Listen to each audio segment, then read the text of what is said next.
Hello everyone. Today we're going to learn something very simple. This is basically has to do with schedules, like schedules or schedules. People call them schedules, some call them schedules. So if you ever worked in a teaching environment and you have to deal with a lot of students and you want to automate things a little, you want to know how you can do things faster such that you don't have to type each and everything individually. Just type what you're required to do, and then Excel will do the rest. Let's say here we have names, and then here we have test 1, and then we have test 2, and then we have semester mark. Well, today we want to determine who is going to the exam and who is not. And so let's say first we have James, we have Michael, we have Brian, and we have well, the spelling of Brian is wrong, but it doesn't matter. And we have Kenneth, and we have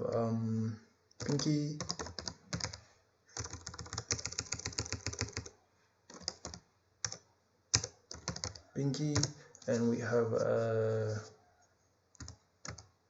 Dan, and we have Dennis.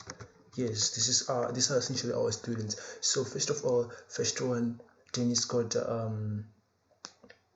all right. Let me first go and define my formulas. I don't want to enter this individually. So first of all, I just want to enter test 1 and test 2, and then Excel gives me semester mark, and Excel gives me whether the person tells me whether the person is going to the exam or is not. So first of all, I will type equal sign. Every time you want to put a value, put an equal sign which you want to set as a formula, which you want to come back and do some to it. So first and foremost, I'm gonna select test 1 portion, test 1 column. Test 1 column is basically B. You see, these are our columns, these are our rows. So B1 is this section, and B2 is this one, and B3 is this one, and so on. See, the same applies. So first of all, if I wanna have the entire column B2 until, let's say, 20, I'm gonna do something like this. I'm gonna open and say B1 to 20, and then come here and close, and then add, open, and test 2. I'm gonna say B1 to B20 as well. No, basically I'm gonna say B1 to B, actually C1 to C2 to C20, and then I'm gonna enclose, and then I'm gonna add another bracket. This is a mistake. Yes, this is not what I wanted, so I'm gonna come here and put my bracket first. I want to divide everyone by 2, so I'm gonna enclose this and divide by 2.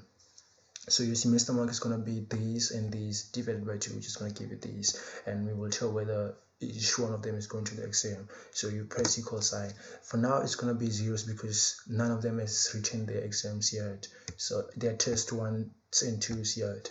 So first and foremost, we have an exam. Exam is basically any person who get less than 40 is not going to the exam. So first you put equal sign, you say if, and then you open your bracket and you say if semester mark is your D,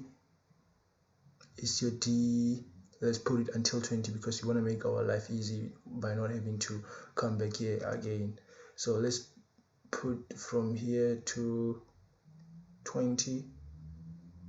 Let me just say D2 to D, basically D20. If, sorry, I made a mistake, I shouldn't have pressed the equal sign. My if statement is not done. So this, if any of these is less than or equals to 40, then what should Excel do? False. It should give you false. False means not going to the exam, true means going to the exam. So you press inner and then it's gonna be false because everyone now got 0 semester marks. But let's say James write his first test and gets 45, and then Michael get 39, and then Brian get 55, and then Kenneth get 99, and then Pinky get 88, and then Dan get 50, and then Dennis get 45. So far we have all our students getting their marks, and then we want to know now we're waiting for test 2 result. Test 2 results comes out, and then James got 56, and then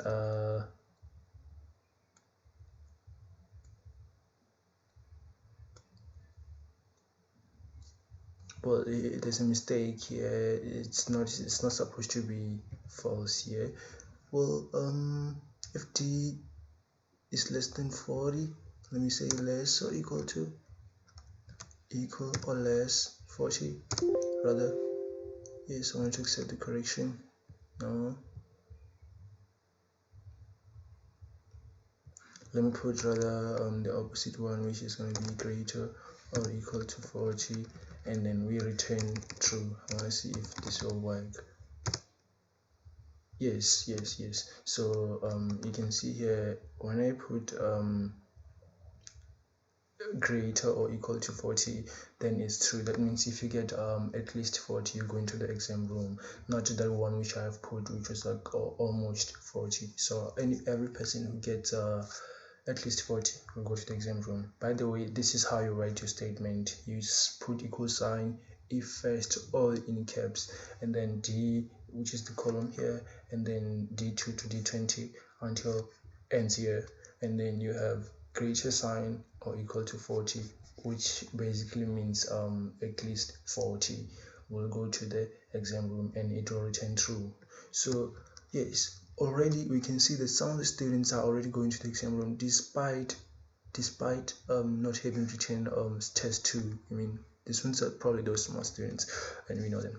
So Michael gets let's say Michael get 55, Brian get 40, and then Kenneth get 20, and then Pinky get 3, 2, and then Dan gets 30,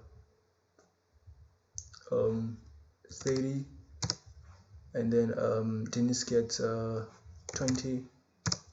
You see, already we know who is going to the exam room and who is not. But to put this simply, we know if we can highlight every mark here, and then come to conditional formatting, and then these are set icons, and then you pick whichever one you wanna use. I mean, these ones are just for indicators. You want to know which one is which.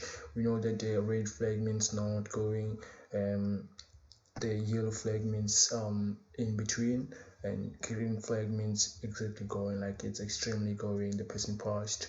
Yellow, the person got mid marks, and green failed. So yes, that's how you do it. Then you press inner, and then everyone is highlighted here. So we know that on our students, one is not going to the exam room, and that is Dennis. I'm sorry, you're not going to the exam room. And we know none of our students got distinctions in the semester marks. But if for example we recognize that, all right, Michael didn't get 20 on his first test because he got 99 on the first, so probably on the second he's gonna get something B, and we made a mistake through our administration. So we say, all right, Michael got 60, so Michael got 79.5, which is our distinction, and then he's going to the exam room. That is what we're looking for. So basically this is how you do it, and yes, that's all I wanted to show you. It's very simple, but it can be very, very powerful. And yeah, thank you for watching, and I'm hoping to see you on the next video. Please like, subscribe, and share, and comment in the description, comment